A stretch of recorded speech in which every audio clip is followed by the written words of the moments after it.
నా రాష్ట్ర ఆర్యవైశ్య మహాసభ అధ్యక్షులు పెద్దలు కుమరవతి లక్ష్మీనారాయణ గారు, వేదిక పెద్దలు, అన్ని జిల్లాల నుండి వచ్చిన అధ్యక్ష కార్యదర్శులు, కోశాధికారులు అందరికీ కూడా హృదయపూర్వక నమస్కారాలు.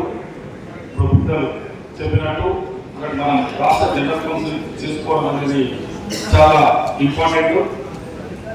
చేసుకోవాల్సిన అవసరం ఉంది. కానీ జిల్లాలో కాకుండా కారణంగా హైదరాబాద్ లో పెట్టాలంటున్నారు.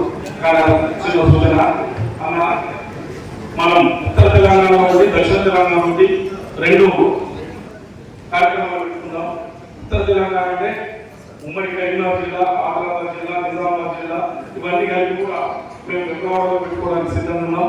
అదేవిధంగా ఒకటే జిల్లా కాకుండా అన్న ఉమ్మడి జిల్లా 15 జిల్లాలు వస్తాయన్న, 15 జిల్లాలు కలిసి విజయవాడలో పెట్టుకోవడానికి సిద్ధంగా ఉన్నాం.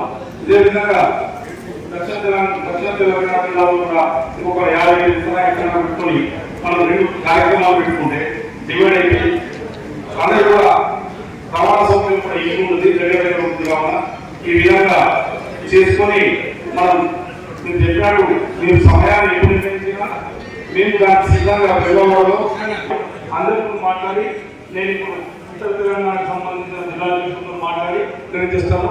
ఒకటి చిన్న మీ పర్మిషన్ కూడా ఉన్న ఎన్నికల్లో నేను ఎక్కువ మాట్లాడతాను. మొన్న ఎన్నికల్లో ఆయన ఎప్పుడు ఒక నలుగురు ఉన్నారు. ఆ నలుగురు ఏం కదా మా కరీంనగర్ జిల్లా ఉంటే వాడు కరీంనగర్ జిల్లా పక్క జిల్లాలో తెలుసు, జడ్చల్ జిల్లాతో ఉంటాడు, అతను జడ్చల్ జిల్లా పక్క జిల్లాకు వెళ్తుంటాడు. అదే కామారెడ్డి జిల్లాతో ఉంటాడు, అదే కామారెడ్డిలో తిరిగాడు, పక్క జిల్లాలో తిరుగుతాడు. అంటే ఆయన ఎప్పుడున్న వాళ్ళకు వాళ్ళ జిల్లాలో ఏ విధంగా మొహం ఉంది అని మనం గమనించాలి. వారు ఏమంటారు, ప్రక్షాళన చేయాలి. ఎవరితో చేయాలి? ఆమె జిల్లా ప్రెసిడెంట్లను, సెక్రటరీలను, ట్రెజరర్లను, రాష్ట్ర కౌన్సిల్ మెంబర్లను మేము కాకుండా ఎవరు చేస్తారు. అసలు మీకు బయలా తెలుసా? బయలా ప్రకారం ఎవరు చేయాలని కూడా తెలియదు.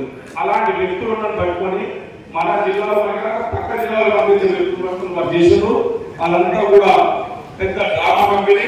మనం ఆర్యవైశ్య మహాసభను అమరావతి లక్ష్మీనారాయణ ఆధ్వర్యంలో ఈ 2 సంవత్సరాల్లో భారతదేశంలోనే అత్యున్నతమైన మహాసభగా తీర్చిదిద్దడానికి మనందరం కూడా సమయాన్ని ఇచ్చి మన జిల్లాలో ఉన్న ఆర్యవైశ్యులందరినీ, రాష్ట్రంలో ఉన్న ఆర్యవైశ్యులందరూ ఏకమత్యం చేయవలసిందిగా కోరుతూ ఈ అవకాశం ఇచ్చిన మీ అందరికీ కూడా హృదయపూర్వక నమస్కారం తెలియజేస్తాను.